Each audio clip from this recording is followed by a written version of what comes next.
Secret friends, unite!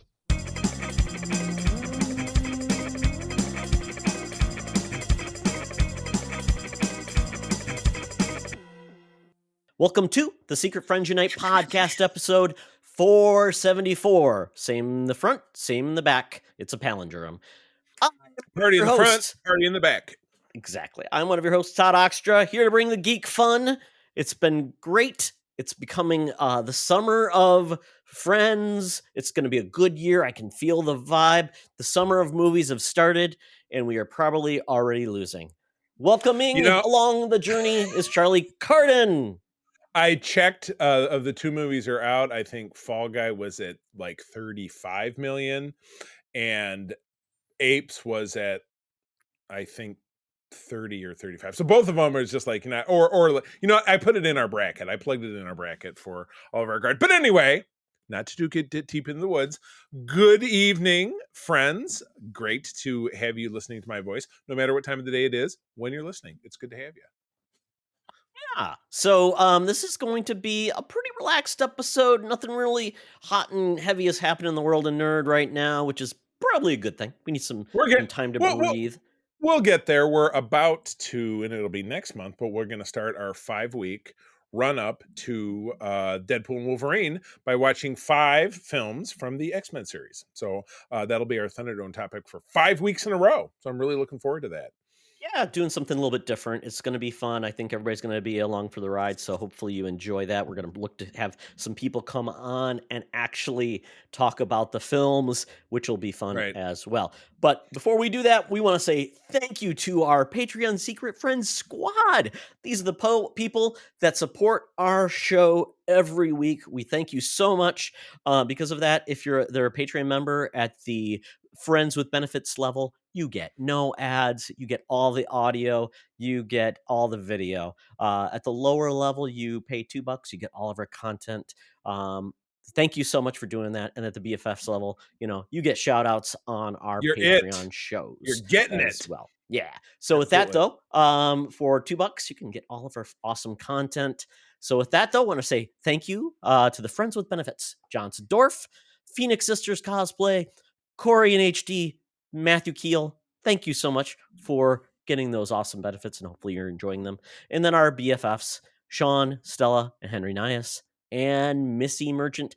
Thank you so much, and be on the lookout for more awesome things like Charlie's first Secret Friends Unite Spotlight episode. You bet. Yeah, just dropped today. I talked to a great nonfiction Star Trek author named Tom Salinsky, a Brit, who wrote a great book about watching every episode of the Heritage Star Trek series, which is also something that we have been doing and will be doing for about another year and a half-ish over on Code 47. So that's the pretty good segment. Then, of course, Todd and I do enjoy our Spinner Rack, which is our chat about comics, and then my Facts Geek Life series, where we take a classic series and a season and break down a handful of episodes. As always, Secret Friends Unite, patreon.com/Secret Friends Unite, free 7-day trial. And Todd, what do I always say?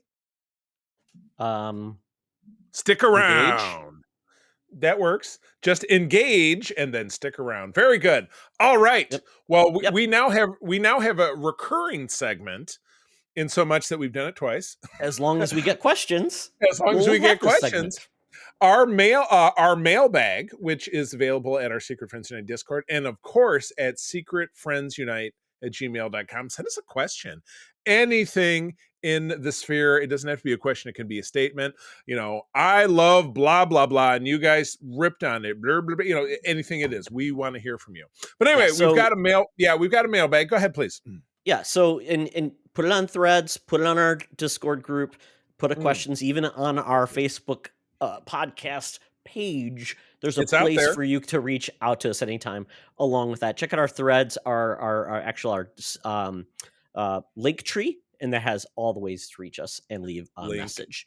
So there you go. Our mailbag this week is brought to you by Ryuketsu 2043, better known as Clint Coombs. Thank you so much, Clint, for this. He's an awesome dude. We had him on the show. He is such a fun, and I found out he's kind of old like me. He's got a senior and a kid. So I mean, all geeks, they're getting older, have older kids. So, but Clint asks, Always has been a fan of movies coming out with a black and white version, such as Mad Max Fury Road, and the last being Godzilla Minus One. Are the folks at Secret Friends Unite a fan of this? And if so, what movies would you like to see get the black and white treatment? Have fun with the show. Thank you, Clint. And we do. I've got an easy one to kick it off because one does exist, and I believe I had it when I purchased this many years back. And it's something we'll be talking about. And Todd, if you so dare, we could watch the black and white version instead of the color version. That would be Logan from 2017. Very dramatic in black and white, and I think it really does underscore, Todd, as you've said time and again, it's kind of connective tissue to being like Unforgiven, which was not a black and white film, but always felt like it really could be, because it's the, a Western about the old warrior giving it one last crack. So that'd be my one that I can think of. I have two. So the first one would actually be the first Captain America film. Dun dun dun dun dun dun. And they could transition to color when he wakes up in modern times. I think that could really work really well. Because what would be really cool is they keep it in black and white, even when that shield agent is trying to fake him out when he wakes up. But then when he throws a guy through the wall and jumps out, then it's color. Because otherwise you give it away. You know what I mean? True. That's a great idea. Kind of like the Wizard of Oz, and Dorothy. Right, yes, the Wizard of Oz. It pops. The other one I thought that would be very cool. It's not a movie, but it is Band of Brothers. That series. I think that could work very well. And at the very end of the series, you do see the end credits with all of the people in modern times, and you make that color. You dropped it in, but I think there's so many options for this because your mind immediately goes to things that are in the past. Well, like Todd, Wonder Woman, the original Wonder Woman could have done that as well. I think could have worked really well. Todd, that's just the thing. When they recorded Captain America in 1941, the world was black and white. Everybody knows. Oh, that's found footage. Movie only became color in the late 1960s, like when the original Star Trek came out. So because it's a historical document, it's in black and white. I was going to say it's like when they colorize the Ted Turner movies, when they colorize and people look salmon and they don't look like, oh, that looks perfect. Salmon. Oh my gosh. All right, moving along. Well, thank you, Clint, for that. Yes. And if you want to have your silly, fun question answered, probably badly, get back with us. Badly is it's kind of our wheelhouse. Anyway, this week's cover. Now, Todd, this is interesting. February of 1972, we have X-Men, or rather, what became known to be the Uncanny X-Men, because there was a adjectiveless X-Men title, which famously started in the 1990s. Issue 74, 20-cent cover price. We have, I'm going to say I know who this is, but I don't think I'm going to be right. We have a villain whose name is not given. It's simply, and he has an eyeball. He says, "Your eye beams are no match." I thought it said for my mullet, but it says amulet. Cyclops, I'll kill you all. And it is the OG original X-Men. So we see Angel, who gets shot, right in the small of the back, or right in between the shoulder blades. That hurts. And he's zapping Iceman, Cyclops, Beast, like right on the side of the head. And I can't believe I see Jean in the background. I can't believe she's not like, F this. She takes off. She's the only person who's not getting zapped. Well, Cyclops doesn't, but he blocks it. And the blurb at the bottom is "Cry, the guy's foot in Holocaust." This guy looks a lot like, but I'm pretty sure he's not. I had to think about this when I saw it, and I didn't look it up. The Living Pharaoh, who was a Egyptian themed supervillain in this space, appeared in like Marvel Team Up. Had his own Marvel graphic novel, which I think was his final appearance. He died in it or some such. But since I know you did some actual research, who is this villain? It's LT Gray. Is that like T.H. Lawrence? They're hanging with the Mayans. Is he an author? I mean, because he's got yellow skin, like yellow, not like it's a color that skin is not. Okay, he's wearing a skirt. He's a Simpsons and, character. and I was going to say for a moment he lost a game and pinned the tail on the donkey, but he's got one in front. So what do they call that when you have like a piece of cloth in the front and the back? Is that a loin cloth? I guess That's a good question. Maybe, yeah. Yeah, he's like and done then up with like Mayan gear. It looks like. I mean, now I can see yeah, it. and the top half of him he has like an arc reactor, like Iron Man, so that's very familiar. And then he has like a bicep band on one side but not on the other, and then he has a headdress a la the Mayan or potentially indigenous So person, Native American I have kind a of deal. revision, Charlie. That is El Okay. Tigre, actually in the embodiment of Kulakan, who is a Mayan god. LT Gray was LT Gray, Lieutenant Gray. Yes. Oh Tiger. my gosh. Grawr. Oh my goodness. You want a fun fact about this one, Charlie? Do I? This is actually a reprint of issue 26 because That's 66 right. was the last issue of the X-Men before it went on hiatus and came back. It was essentially 24 issues, I believe. Yeah, it was bi-monthly. Was it bi-monthly or once a quarter? And it was just reprints. Just reprints, yeah. So the last And title then was they didn't pick up again till issue 94, which followed Giant Size X-Men. Exactly, Yeah, which I remember. I mean, apparently that's how you did it. So yeah, they had issues 67 through 93, which lasted 5 years essentially. So weird. Oh my gosh. Yeah. Wow. So you know what? Holocaust probably not a good thing to put on your cover. Yeah, that is a very traditional deal about bad optics. But you know who knows about bad optics? Because she was there for the good, the bad, and the ugly of the optics. That would be our senior news correspondent, Madam Webb. Down as always at the corner of Hollywood and Vine at 124 years young with all the latest scoops. Let's go. Now it's time for Madam Webb's rumors and news. Take it away, boys. Thank you, Madam Webb. Well, Madam Webb, you are getting up in age where now your vision's not going so well. You got to get the glaucoma taken care of. The good news is Cyclops said he will loan you his visor, so you don't have to worry about anything. You won't have to worry about any damage coming to your eyes. And one of your latent mutations might come into play, and you might be able to beam out a light or see X-ray vision, and then you might be able to see Wolverine naked. Maybe she'll shoot soup. She seems like a soup kind of gal. Anyway, oh my gosh. All right. So, Todd, you are the Masters of the Universe guy. Masters of the Universe, heritage property from our youth. It's owned by Mattel, if I'm not mistaken. And it did have a feature film in the 1980s, 1987, starring Dolph Lundgren in the titular role. And, of course, Tom Paris. And Courtney Cox, pre-fame. And Frank Langella, who's a great actor. I don't know that I've ever seen it. I'm Charlie, struggling to remember if I've ever seen it. If you wanted to do a bad trip to the movie, I would do that with you for that film. It's a date. We're doing it. It's going on. We're doing it live. Yeah. So live. That is the history of, Master of the Universe. More, it's kind of, good animation, fun times that you look back on. It's not so great. Then they made like the New Adventures of He-Man, which was a trash bag in a dumpster fire.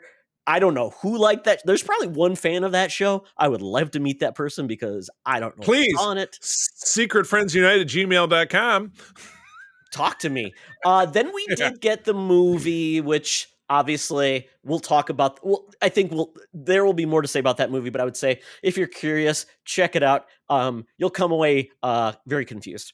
But look forward to it. They relaunched Master of the Universe in the late 90s, early 2000s on the Cartoon Network. Really good update of the cartoon. Highly watchable. I remember when I was in Saudi Arabia, Chris was sending me videotapes of things she would tape for me. I got to watch that. It was great. Loved it. And then we got the most recent She-Ra series, which a lot of people like on Netflix.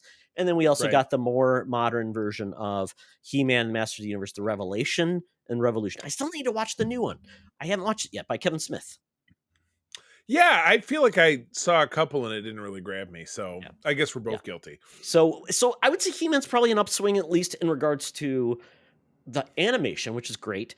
The toy line is very successful still. They do some weird things I don't understand, but I and Charlie, one of my son's fellow Taekwondo peers, her husband is the biggest Master Universe fan I ever met.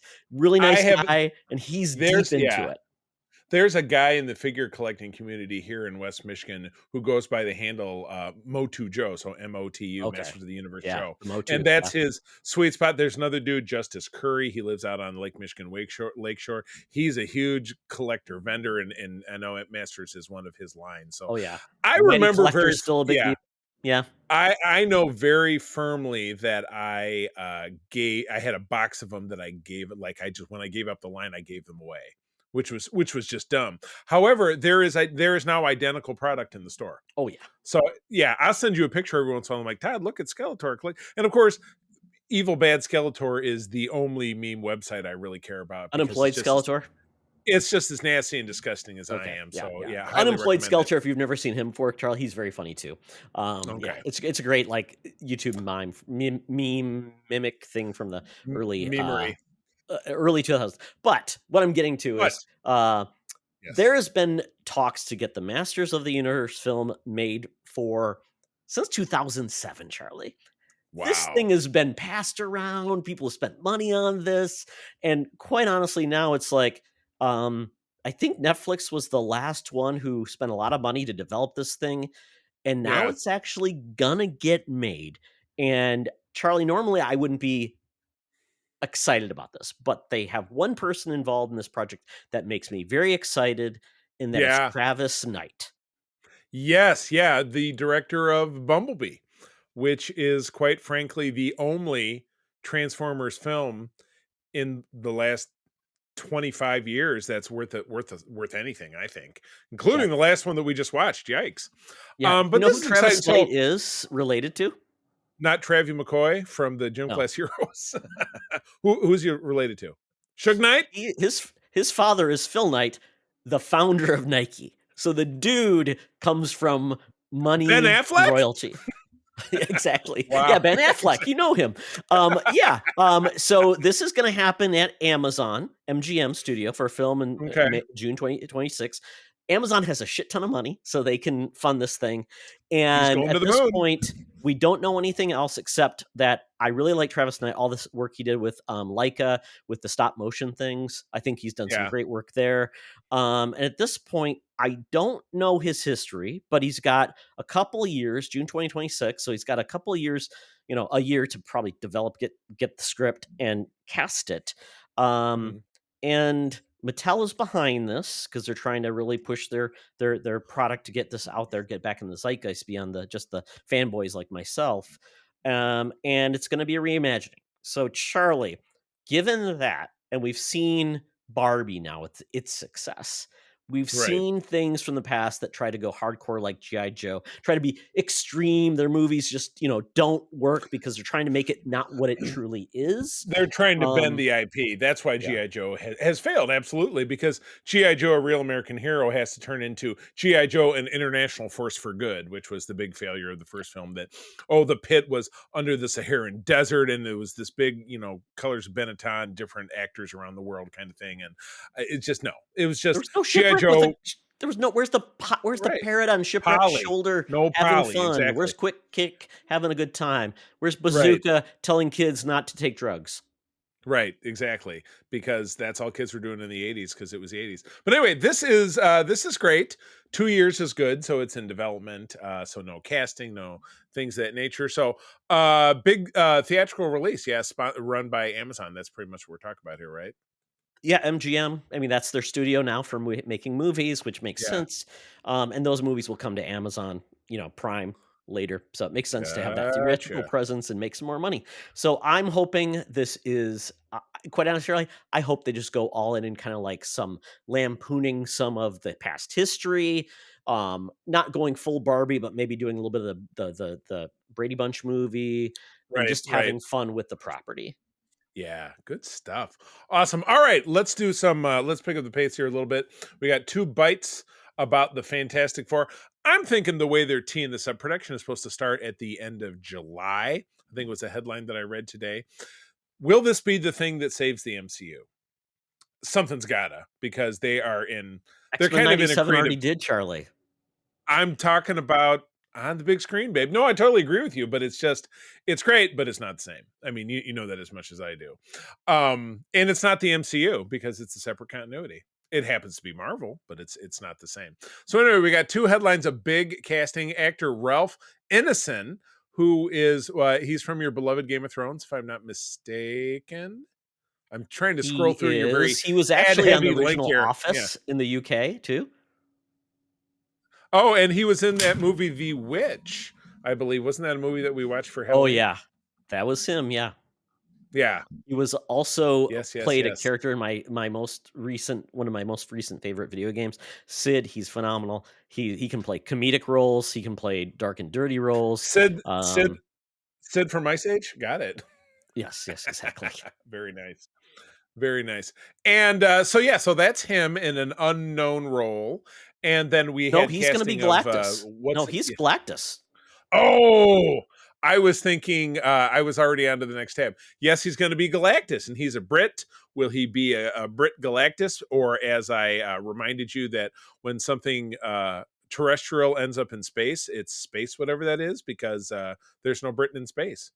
The same reason why everybody from Star Wars, the people that had the British accent, they were all from Coruscant. That is a Coruscantian accent. So there you go. Even though Palpatine wasn't from there, Only he was still the sporting only the people in accent. the Empire Maybe are it was just British. it was just Mockter. The colonizers, Charlie. The next role that's been cast, and we don't know who it's going to be, is John Malkovich is in a secret role in the Fantastic Four film. At this point, we've had several people cast without their role being named, so this will be interesting. John Malkovich is not a young man, so you can't put him in a role that's going to require like stunt work. He can't be doing things. A scrappy teen. He can't be Franklin, but aged slightly, not so slightly. I know who he's going to be, Charlie. Who's that? He's going to be the voice of Herbie. No. Wouldn't that be great? They wouldn't do it. They wouldn't dare. Oh my goodness. No, I'm excited. They're lining up the talent. And as we know, that doesn't really mean that it's going to be great, because how many films just don't really track that way, right? But I mean, there's a lot riding on this film being great. So when we're getting this next year, this is next summer's big tentpole, correct? Yeah, I don't know if this movie has to save anything. I just want it to be good. And I think people will be excited for a movie that can come in knowing nothing and not having to do any homework. So Deadpool 3 and this seem to be their best chance to get people just to see something from Disney in Marvel and not having to be up to speed. Right. And the great news is that this is set potentially outside of 616 prime continuity, but we know it's set in the 1960s regardless of where it is, so that's going to help a lot, because the only thing continuity wise that had happened up to then was Captain America, which would have happened 20 years prior to that and may have no bearing on this film at all. So I'm excited. This would be great. Fantastic Four is one of my true blue Marvel loves, and I've always wanted it to be right, and it was never more wrong than it was with 2015's Fantastic Four, which Todd didn't have to see. You're welcome. I'm going to keep telling you how welcome you are until this movie comes out. It'll come out on the 10th anniversary of that disastrous flick, which, like I said, 2015. There we go. Yeah, there you go. Let's go. Let's go. All right. Speaking of things that should go, and I love this picture because I'm reminded of one of my favorite recent episodes where you and I got to talk about a terrible movie was talking about the Fast and the Furious film that came out last summer. Because I know you were particularly fond of how at the end, full spoilers, friends, as he's racing down the dam, his car it wasn't either absorbing or blowing fire. He was blowing fire backwards to keep the fire, like fire versus fire. There's some physics going on that only Vin Diesel can control. So anyway, that's what this picture reminded me of. But yeah, Vin Diesel got a real mad on to bring back the Chronicles of Riddick. And I feel like I've seen one of those movies because Katie Sackhoff was in it, and I heard she took her top off and Sorry, I'm Only Human. So I was curious, and I saw it, and I was not happy that I did. Because it was no gem. That might have been one of the Triple X films. I don't understand. But isn't Riddick like he's like part alien and he's on Mars? I just don't know what's going on. Yeah, so this whole Riddick thing, so basically the first movie that introduced the character of Riddick was called Pitch Black. There you go. Essentially happened in space, and he was an ex-con getting transported, and he had the ability to basically see in the dark. There we go. And then he landed on they crash landed on a planet where there were these creatures. There and he we ended go. up, showing his heroism. Well, that then turned into there was a video game that actually was pretty well done, and at this point when Vin Diesel did this, he was kind of like an up and comer, like, oh, this is pretty good. Then he decided that this Riddick character should be part of like a huge franchise that he wanted to make happen. It's what everybody wants. Todd, I too want to be a huge franchise. Can't you tell? I am a franchise, Charlie. I am. So we got the Chronicles of Riddick. There were a couple of them. There's been like an anime, and they got Helen Mirren to be involved, which I don't know. His name is Richard B. Riddick, which is a great name. That's like that's a Stan Lee name if I ever heard one made. Riddick. I'm telling you, Todd. Peter Parker. Who is in terrible movies but is an incredible actor? Anthony Hopkins, because he was just in the Rebel Moon movies as the robot guy. Oh my gosh. Yeah, so I love this, Charlie. So essentially David Twalwee. Yeah, I know that name. Is going to be back. Yeah, he's the longtime writer and director of the franchise. He's going to helm the 4th installment. Diesel will star and produce the sequel. And then essentially, he actually made a deal with the devil because at one point he was not going to come back to the Fast and Furious franchise. But he said, if I come back, you got to give me the rights to the Riddick franchise. So that's how it happened, Charlie. Came back. He's got this. And we haven't had a Riddick film. Todd, when he said it, did he do this? Probably over a decade. Do it with me. Family? Make the Riddick face, or make the family face, and then flex your arms. Is he going to be sleeveless? I'm sure he asked for that to happen. I have to be sleeveless in every film. Yes, exactly. Oh my God. Here we go. Oh, the last film, Riddick, was 2013. So it will, if this happens in 2025, 26, 12 almost years. 15 years. Yeah. Oh my gosh. Yeah. Yeah. So, I cannot say, I mean, I go see the Fast and Furious films to heckle them. You know what I mean? I know that there are you don't see them just for Vin Diesel. He is the last remaining box office draw. Just ask him. When he and that's that was probably the beef between he and Dwayne Rock Johnson is the rights. Well, apparently in the next movie, he nobody wants to be in scenes with him. So essentially, the next Fast and Furious film, he will be on his own with no family, but talking about family. Right. But my family. Where are they? It's the search for the family, and he finds them He finds them at the last minute, but it's not in a 2-shot. It's in an edited shot, or they CGI them in. I think. Oh my gosh, I don't know. We will find out. I don't even know when the next Fast and Furious opus is supposed to come out. Holy cow! Yeah, it's got to be next summer, right? Because we're left on that cliffhanger on that bridge that exploded, Charlie. Oh my God, that he used the fire to push it backwards. Anyway, all right. So you know what people like? Batman, and you know what people also sort of like is J.J. Abrams. So we have J.J. Abrams and Matt Reeves. Now Matt Reeves is a Batman guy. Did he direct the last film, the one with Robert Bat? Was that him? Yes, and he's also executive producing the Penguin series. The Penguin. So anyway, Amazon Prime Video, which you have anyway, is putting out an animated Batman series that starts in August. And we have a screen cap here. That is a very traditional Batman. Todd, no purple gloves. That's one of my Batman figures is your OG. I never understood the purple gloves. Batman I don't get it. I don't understand it. Well, that's why. Look at this, though. I never understood the red and blue Spider-Man, which is why, frankly, I don't care for. I prefer the black Spider-Man because it makes sense that if he was fighting in the night and swinging around, why would he be wearing red and blue? It just doesn't make sense. But anyway, Yeah, Sim- so the image here is more of a throwback to like the original way the Batman looked with really big pointy ears. yeah. So that's kind of Big neat, ears very Batman. minimalist. Gotcha. Yeah, I like this. Bruce Timm is involved, which is great because he's the man behind the animated series. And this Nice. originally was not going to be like it was going to be canceled, not being putting out by Max. So the Yeah. fact that it's coming to at this point, this is coming to which Prime. I just said it's right, gonna be on sorry, Amazon Prime. That reminds me of the fact that we still don't have the second season of Star Trek Prodigy. Netflix owns it. Netflix showed and had success of the first season. We got some footage reflecting like Robert Picardo is the doctor who's going to be a prime character with the young kids, and absolutely nothing else revealing. Maybe after Discovery wraps up in a few weeks. Fingers crossed. well, Netflix France had it, Charlie. So you should have Yeah. subscribed. And then it was gone, yes, and then work on my French. So, but anyway, yeah, this is fantastic. I mean, like I said, everybody loves Batman.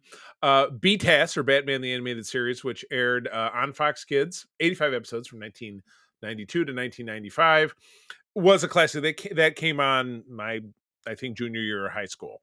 So it was a very, very big deal. But yeah, it's very similar. This was, as you said, produced by Max, and it was scrapped, and then Amazon picked it up. So yeah, I look forward to this. And Todd, let's do a deep dive before this drops. Maybe we'll pick 5 great episodes of BTAS and watch them. Sure. And talk about them. Yeah, That'll absolutely. be a Thunderdome we do after we do the Deadpool and Wolverine thing. Yeah, they haven't mentioned who the voice actors will be. Obviously, we won't get a lot of the previous actors, which is fine because I think Right. it's good to start fresh. But I Sure. love the fact that the imagery they're going with, Charlie. It reminds me of the old Superman Max Fleischer cartoons from like the Oh, early it's 40s. super Because if you classic, right? look down, it's very iconic to that look. I mean, even the Right. Catwoman look is from like the Catwoman of like the 40s That's era. nice. So I I like like that. this. I like that. Cool. Well, good deal. Well, like I said, I'm a total advocate of doing a deep dive and and picking somewhere between 3 and 5 episodes and doing a nice breakdown. Okay, last story. James Wan discussed to potentially direct a 4th Spider-Man film. Spider-Man No Way Home was an excellent film. I'm not going to lie to you. Even as a Spider-Man fan, it bummed me out so much I've never watched it again. Which is Aw. it's kind of I typical liked because it. I mean, no, I just said I liked it very much, but it was very sad. But then again, it was very prime Spider-Man because Spider-Man is a very tragic character. Crappy things happen to him all the time. But you know what? I was going through a tough period of my life, and maybe I had too much sadness, and I just didn't want to revisit. But so what my point in saying that is that I'm really looking for a Spider-Man film to turn that around. To bring Tom Holland's Spider-Man back into light and have everybody remember him again. Directors are being kicked around. Wan's name was dropped. Drew Goddard's name, Cabin in the Woods. Sam Raimi, of course, from the classic Tobey Spider-Man. Justin Lin, Fast and Furious, and Star Trek Beyond. And the highly unlikely, John Francis Daly and Jonathan Goldstein, who gave us Dungeons and Dragons, which we both liked Which very I much. love that film. They have a Absolutely. good tone. They could do a great job You with bet. it. Yeah. And of course, the least likely being Jon Favreau, who of course gave us Iron Man, and now it belongs to Spider-Man or belongs to Star Wars. Early, he's got to, that's the only way he's going to be Happy Hogan again, right? So he's like, get Right. me in a movie. Got to do it. But yeah, there's talk of Wan directing, and there's the talk of making the Black Cat a focus character. I think that would be great, particularly with Peter, having to live this new life where nobody knows who he is. Have the Black Cat. The Black Cat very famously rejected Peter Parker's true identity, and she was in love with Spider-Man to the point where when he unmasks, she had a panic attack and told him to put his mask back on because she couldn't love Peter Parker. So that would actually, now that I'm talking about it, really thematically fit. Your face is hideous. Put it back on.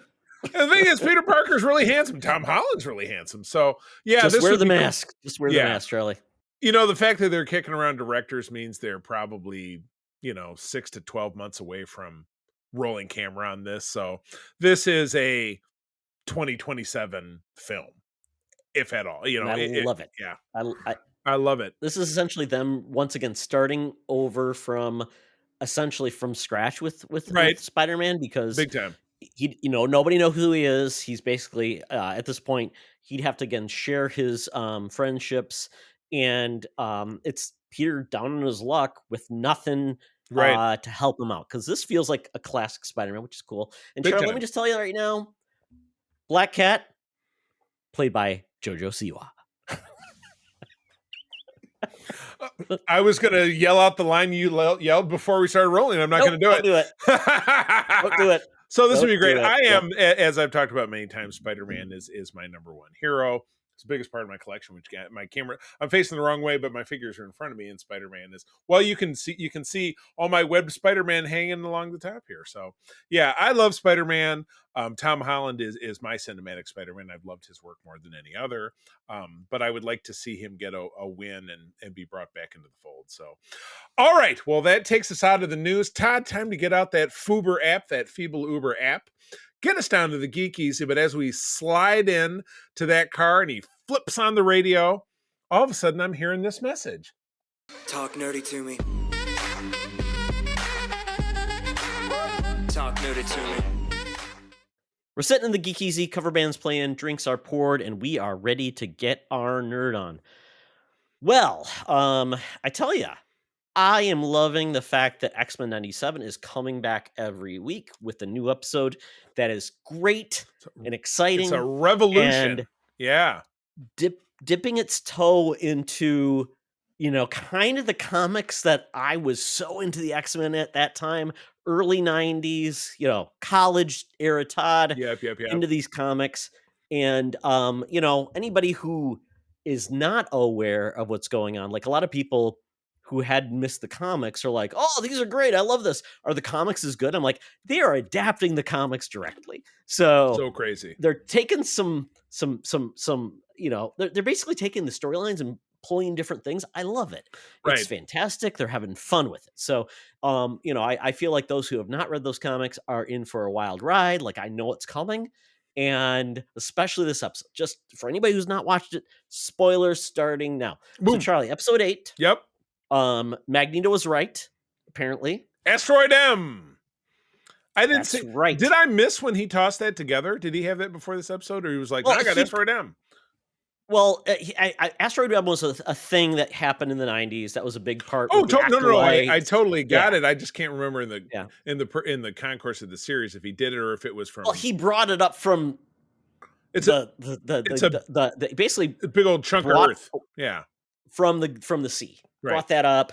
Yeah, did the thing. From the sea. And this became the big divide between Xavier, who's back now, Right. and the fact that Genosha, we now know that was attacked and brought on by Right.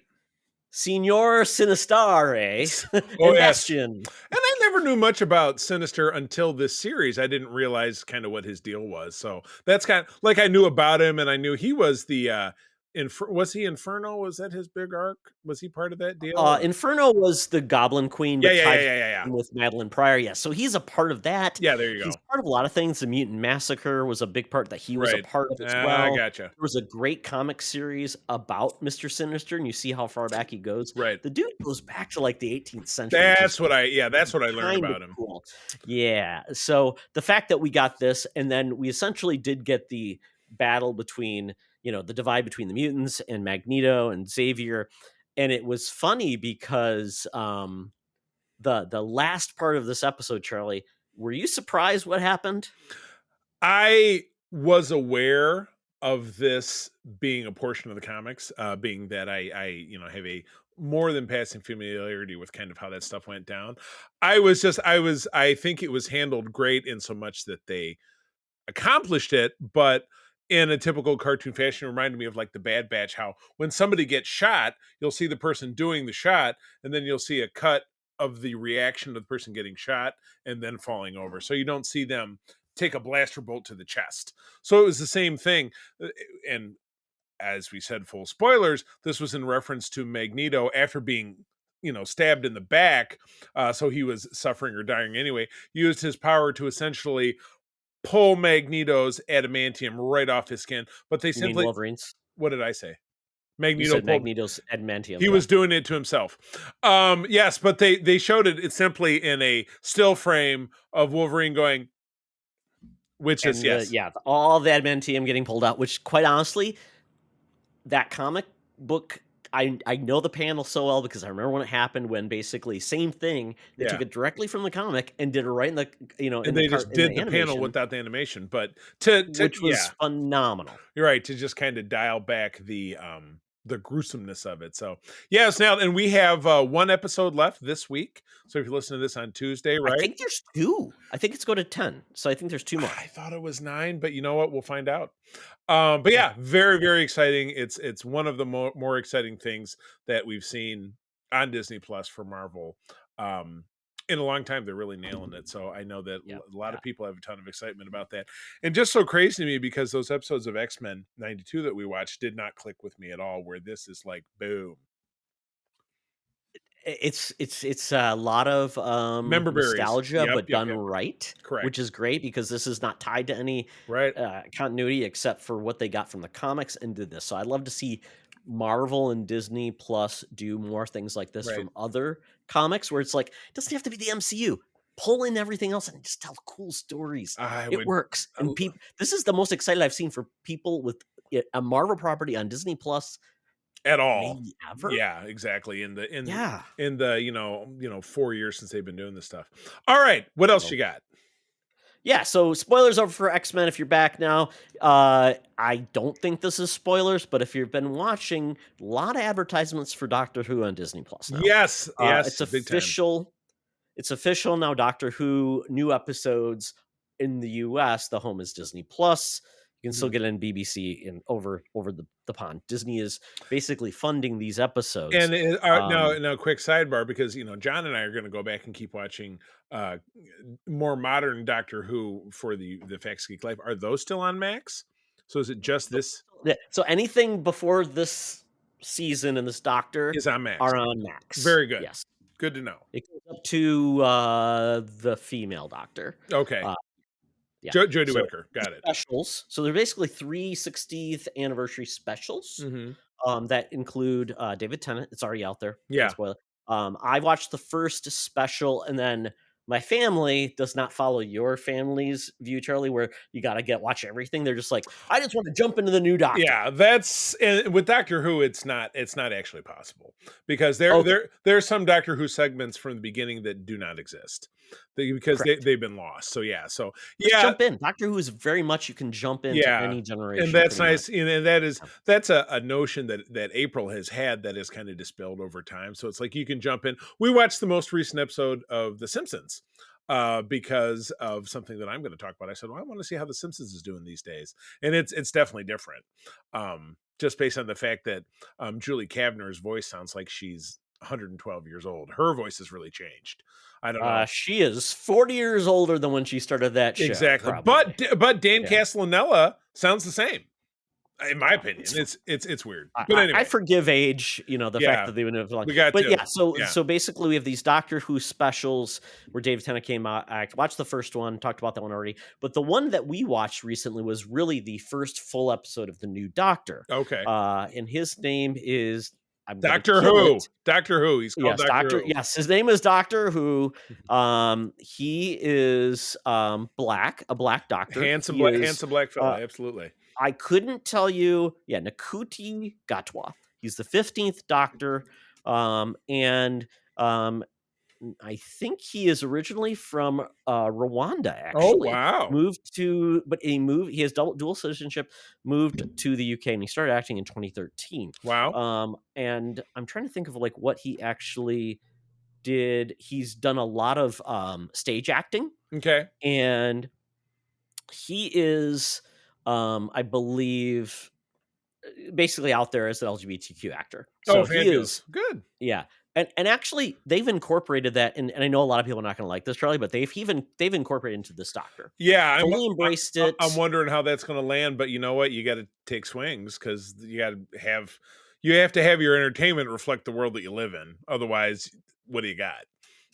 Exactly. So it doesn't shy away with it, and and you feel this is a bold direction with the Doctor when you see him on, doing when he's first introduced to the character that is going to be his companion, which is cool. And the story is kind of goofy and fun, which I loved a lot. It's essentially a Christmas story with mischievous elves. So that's all you need to know. It's goofy. Mischievous It's fun. elves. Yeah, I liked it quite a bit. Now, I will say, um, a lot of people may be taken aback by it, but he's got a lot of energy, and I think Yeah. that's the thing. With a lot of doctors so reserved and things like he is just a different doctor, a different sensibility, and I love that. We've got, the writers that are back to the show are the writers that wrote primarily Tennant and Matt Smith, Good. and because of that, the showrunner Russell T Davies, they're back. So I think this is a great new direction. I think it'll be fun. I feel bad for Jodie. She got bad writing, Oh yeah. bad show direction, and I hope she gets an opportunity maybe to come back and kind of one of those cameos you see with the other doctors. Right. But yeah, it's definitely a good time to get back into the Doctor. Awesome. Good deal. All right. This last one you have, we both saw it, right? You didn't mention to me that you had finally gone to see it. Well, no. This is the Rise of the Planet of the Apes. This is the first. Oh, very good. Okay. Yeah. Oh, okay. No. So I'll just really quick tell you, I told you previously, I'm not sure about these Planet of the Apes movies. I've never seen one. So Charlie, because everybody was talking about how much they love these films. Yeah, I finally watched the first one. Okay. From 2013. And that's on Max, right? It is. Okay. And no, actually it's on Disney. All these movies are on Disney right. because they own it. I just always like to put in the show notes where people 2011, I think. I think it's 2011. And I really enjoyed this movie quite a bit. I was surprised. James Franco, right? Yeah. You told Yep, me. and John Lithgow. His name, John Lithgow, and I wasn't sure I was going to like this film because I'm like, oh, I don't want to see animals abused. I don't want to see them beaten. Which when you animal experimentation, I don't love it. It makes me feel very sad. And worried. But I really thought they did a hell of a job with it. It was cool. I enjoyed it quite a bit. I love the Caesar story, the relationship, with the human characters. Yep. And I'm very excited to see the other two now. Yeah, which I wasn't before because I'm like, this franchise. So I will tell you this. One thing looking forward is that each of the sequels, and then including we saw the new one, The Kingdom of the Planet of the Apes. And Todd, are you planning to cap off seeing that once you've seen the other two? Yeah, I mean, I'll probably get into it. I've heard a lot about the movie. I was just listening to a podcast about it. Yeah, I'm hearing because it's by a different director. Yep. It's a kind of new ground they're going into. So, yeah. But I've heard it's got its problem. We saw it over the weekend, and I found it the first half of it to be almost unbearably slow. I'll give you that pitch. But the two sequels that follow, time jumps are involved, and it's different characters each. The only really consistent characters are the apes. You know what I mean? So that's not a bad thing. But yeah, you're dealing with different humans. The next one has Felicity Russell and Kobe Smith McPhee, and the guy whose name I can never remember. He was in the one Terminator movie for like 2 seconds where he was the villain. I can't remember his name. You'll find out. Smith? No, what's it? Matt? Not Matt Smith. Matt Smith. He was in that Genesis, the one that was horrible. That was Genesis. He was the bad guy in that. I think it was. Yeah. But then the third one, I can't remember who the humans are. Steve Zahn was one of the monkeys in the third one. Was it Woody Harrelson was the bad guy in War of the Planet Correct. Yeah, exactly. Okay. But yeah, one of the comic relief ape was Steve Zahn. So that was, you got that to look forward to. So, it's funny because like I said, I wasn't sure about this. Yeah. I'm curious where they go with this, and hopefully they just don't tread familiar water with now. Oh, it's it's Charlton Heston's character now coming down to space and being that space. I feel like that's I will at, absolutely not give you any spoilers. Oh no, they did it. I'm not. I got time, and if I don't see it in the theater. It will be on Disney Plus eventually. Anyways. Exactly. But I feel bad for everything I said about the Planet of the Apes. I don't throw poo on me, apes. Yes, I love you. Yes, you give them retribution. All right. Well, I have a series of quick bites because I, on like a lot of weeks, ended up seeing a lot of new stuff. The show Hacks on Max is back. show on Hacks Max is back. That's Jean Smart as an aging comedian, and she has a love-hate relationship with a writer who is an April, who's Google, always looking stuff up when we're watching. The daughter of SNL founder, one of the founding actors, Lorraine Newman. It's her daughter. Is the young Nepo baby. Nepo baby. Not like Lorraine Newman is a big star. Let's face it. Sorry, don't throw trash at me. But the question is she still alive? Because I would not know. When I was looking them up on the Googs, she is not dead. But super fun show, and again, all seasons of that are on Max. And in season 3, obviously, I think it's doing a 1 or 2 a week drop. I think we've seen 3. So that's fun, and I enjoy it, and I recommend it. I saw a couple of days ago, and then I watched yesterday. The Simpsons did a Disney-themed, Star Wars-themed short that was literally, I think, 4 minutes, which dropped yesterday for Mother's Day. And it's a Mother's Day theme of Marge leading all the Disney princesses on a trip to Disney World. It's adorable. Like I said, very heavy Star Wars theme. A lot of very typical satirical Simpsons humor. They take a stab at Family Guy, of course, because it's always great to see that.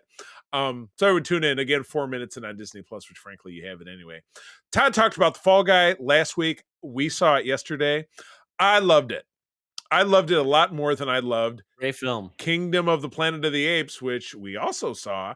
And as I mentioned, really dragged ass in the first part of it. Sorry, Todd, that is all I will tell you. I will tell you nothing else. And I think April tipped it off. She said it had a great sci-fi premise, but a lot of it was kind of all over the place. It would be a way to break that down. But Got to build the world, Charlie. What they always say about world building, got to build that world. I guess. And then to cap it off last weekend, and this must have happened in and around the time we recorded, 25th anniversary showing of Star Wars Episode 1, The Phantom Menace. I didn't know it was going to be out there for a whole week. So I was like in a rush to see it over the weekend. But then I listened to all my friends who went to go see it all throughout the week, because I know Peter, my recording partner, saw it a couple of nights ago. It's still not a good film. And again, on Holocron Chronicles, Mark and I have a lot of these younger kids on who that was their first Star Wars film, and they got the rosy colored glasses. But when I see one of these revival films on the big screen, 2 things. One, I noticed that on the big screen in the modern age, the print looks very faded. They can only do so much for it. But one of those things, and this was my experience when I saw a 40th anniversary cut of Raiders of the Lost Ark at I think our local art institute back in 2001, or maybe I think it was a 25th anniversary print. So this would have been maybe in 2016. I noticed that one of the main Nazi guys had a big fake scar, and I had never seen that before, but having it on the big screen helped me see it. So in this film, the thing that I noticed that I never noticed before is at the end of the droid Gungan battle, when all the Gungans have their hands in the air because the droids are holding them hostage, there's a little robot about 3 feet tall walking around gathering up broken droid parts and putting them in a pile. Never noticed that in 25 years. Isn't that bizarre? That's all I have to say about that.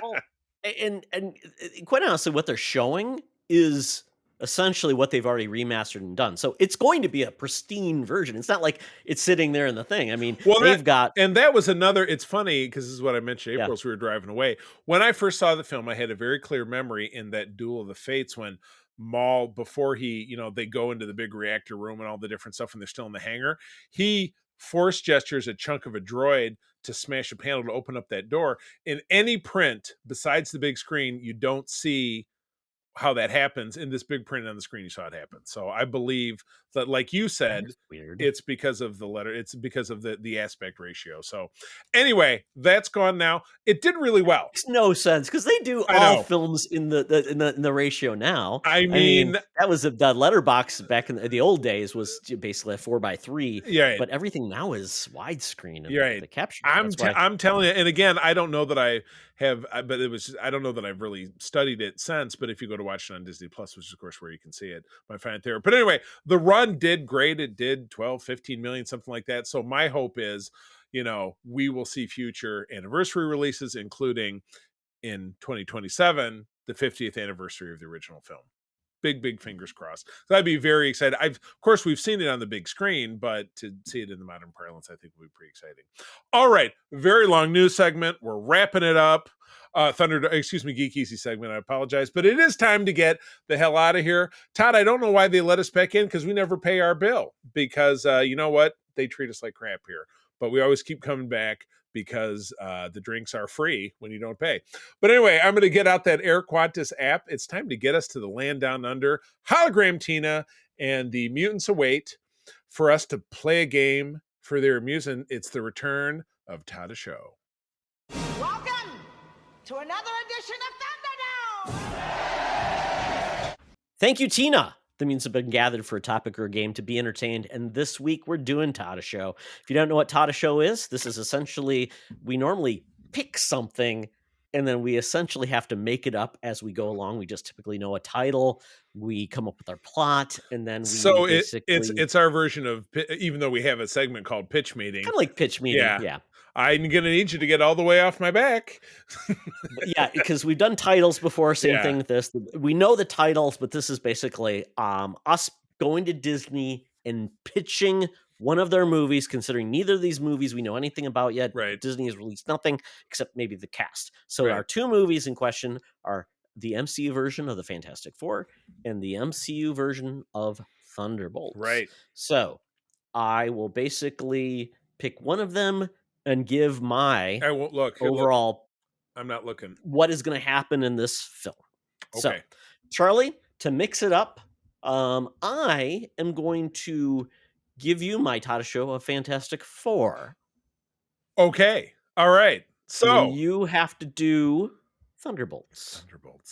All right. Tell me about the Fantastic Four as produced by Marvel Studios. Okay. So Fantastic Four, we got a great director on hand. He is going to bring the fun and joy of the Fantastic Four to the screen. We're going to basically launch into the fact that the Fantastic Four, who already have their powers, they became back as celebrities from this awesome mission to the moon. They beat the Russians. They beat the Americans. They arrived. Apparently, you don't have to have much license to get a spacecraft up. You can have people that don't know what they're doing. Jeff Bezos. Be astronauts. William We Shatner. get some really great cosmic rays that transform our cast to give them their abilities, including the the uproarious Thing, Johnny Storm, Sue Storm, and Reed Richards. They come back. They have developed their powers. This has already happened. We're going to see this actually, Charlie, in kind of like the newsreel, or kind of like what we see in the movie theaters back in the day when they're back in and these are our celebrities, and they're going to show all the magazine covers like, look, magazine, it's Sue Storm. They basically have become celebrities, superheroes, and we're going to see like cuts to maybe some of the villains they've taken out, like some minor threats and things like that. Goofy, the Underminer villains. And Goofy from Disney. Yep. I like that. Yep. The Mole Man, will be like, the Masters of Evil. We'll get like some C-level villains that they've taken out. Reed Richards becomes like the expert on cosmic rays.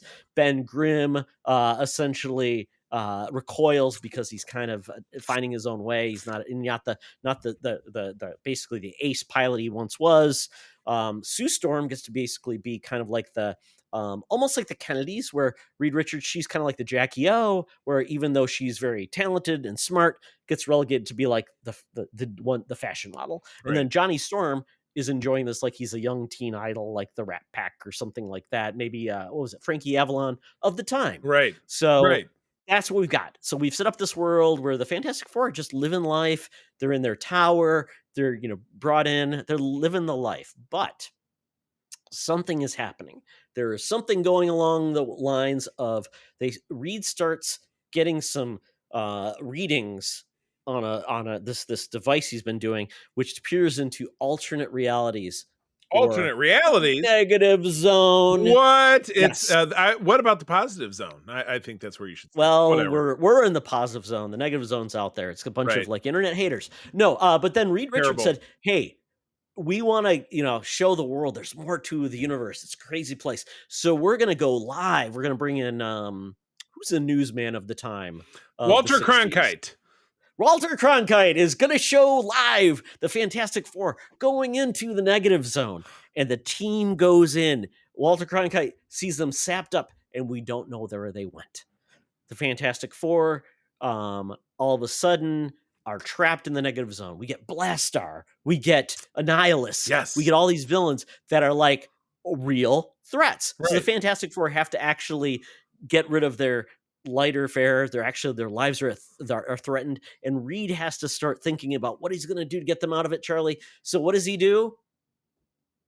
He has to step through a portal, and then all of a sudden they're in the MCU.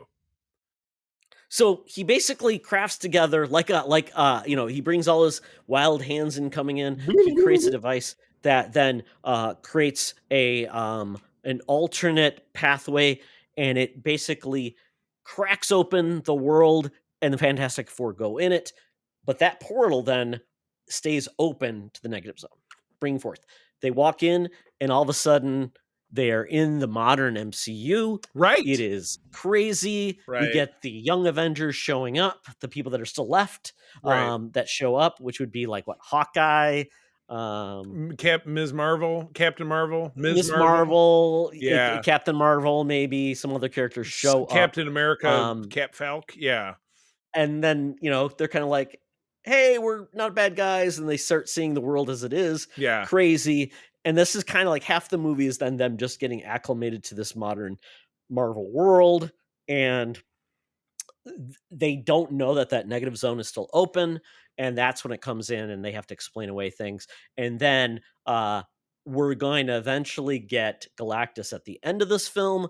And we are going to get introduced to Victor Von Doom, who is not of the time. He's not back in the day. He's Okay. actually going to be a modern student Oh, okay. who sees Reed. He's intrigued, and he wants to basically become his intern and Right. follow him. Turn. And things go awry in one Right. of Reed's experiments. Excellent. And that's kind of how it ends, because Reed is trying to, bring some of the optimism of his time to this modern day where everything's going apeshit. Right. And according to him, he ends up seeing a threat that is Galactus, and that's how we end the film. I don't think Wow. we'll have a big bad throwdown, but I think we're going Right. to set a lot of things up But and what? make it more. Because there's gonna. That's how I pitched Yeah, it. it's gonna be the Mole Man. We know, and then Galactus. We know, but you feel that he'll be more of a minor functionary.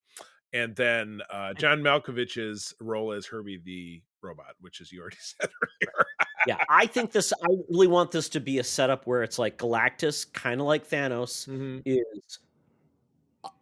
is kind of in the background as a looming threat, and Right. it comes to a head much later on, kind of like Thanos was. Right. I think that's the best way to handle it versus, oh, here's Thanos, or here's Galactus, we have to take him down in one movie. I Right. don't think that would be effective. But maybe it's So somebody looking from, to I look would at say maybe somebody from the negative zone comes in and they have to battle them, and that's the big bad battle. that's awesome. Oh my gosh. Well, I don't know how to top that. But I have an idea. Thinking about the Thunderbolts. So Okay. it's going to be like this. We know that the Thunderbolts, and again, I'm plucking it from memory. We know for a fact that we're getting the White Widow, we're getting U.S. Agent, Bucky, Winter Soldier, Red Guardian. Help me out if I miss any. Who else is going to be in it? Taskmaster. Ghost, Taskmaster. I think that's everybody. That should be everybody. So we're already getting the vibe that, do the things that have been set up in the MCU, that this is going to be our government sanctioned blacklist Suicide Squad.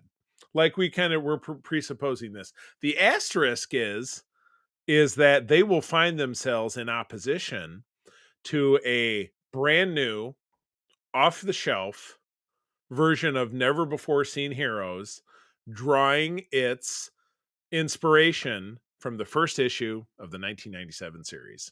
So we're going to have, I can't remember all the names of the characters, Songbird, Mach 1, Citizen V, and all of the characters that at the end of the first issue are revealed to be villains. Now, I do believe they're going to have to tailor this around villains that we already know who don't die, because that's kind of a big drawback of the MCU is they tend to kill off their villains a lot of the time, right? So there would have to be kind of a function in the storytelling where this new force breaks on the scene because the Avengers are kind of scattered. So potentially a portion of the first part of this movie is there are global threats. We don't really have the Avengers to call on because they're not organized. Even post blip, where the Sokovia Accords are not really a factor anymore, they kind of got tossed out.